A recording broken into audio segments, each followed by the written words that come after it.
Iboy is the story of this guy who likes a girl and goes over to see her.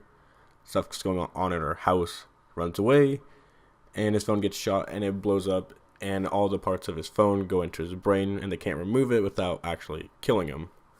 And then after a little while, he starts seeing things, starts hearing things, and starts getting more and more connected to everything connected to electricity, phones, power lines, everything. And he starts figuring out more and more of what he can do with his set of powers. And with these new set found of powers, he basically goes after the guys who hurt the girl that he likes. And now I know that this is not a new concept by any means. It's actually really kind of old, and there's lots of movies that are like this or have the same kind of premise, because it's kind of a vigilante superhero kind of movie, but it also doesn't have a superhero movie kind of vibe to it.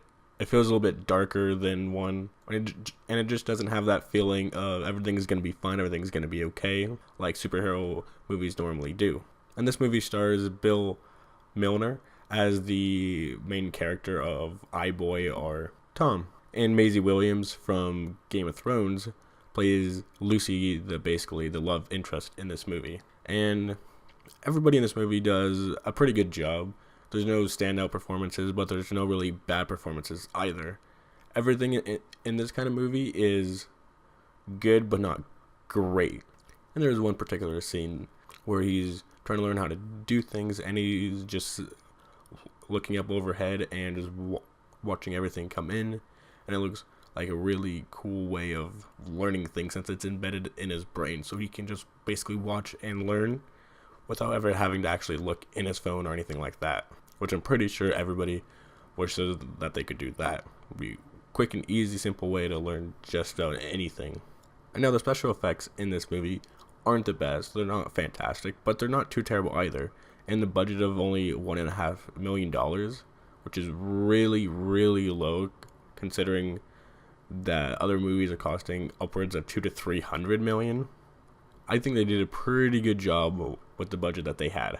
This movie does take a little bit of time for it to get rolling, for him to actually start using his powers more and more, but then it starts picking up and starts getting quicker and quicker and quicker.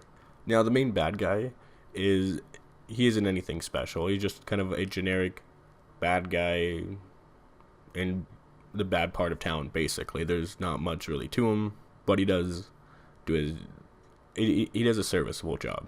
And how this movie is shot, I thought it was shot really well. It wasn't distracting in any way, and I thought it looked really great. Now this is a Netflix original, so if you guys do have Netflix, then you can of course just go ahead and hop on and watch it for free. And if you don't, then if you really want to watch it, then you could get Netflix. I think Netflix is great, but this isn't something to get Netflix for. Now overall, I think that this is a pretty good movie. It's not a great movie by any means, but it's good, it's entertaining, and if you want to watch something new and this kind of story interests you in any way, then I would definitely say check it out. You're definitely going to enjoy it.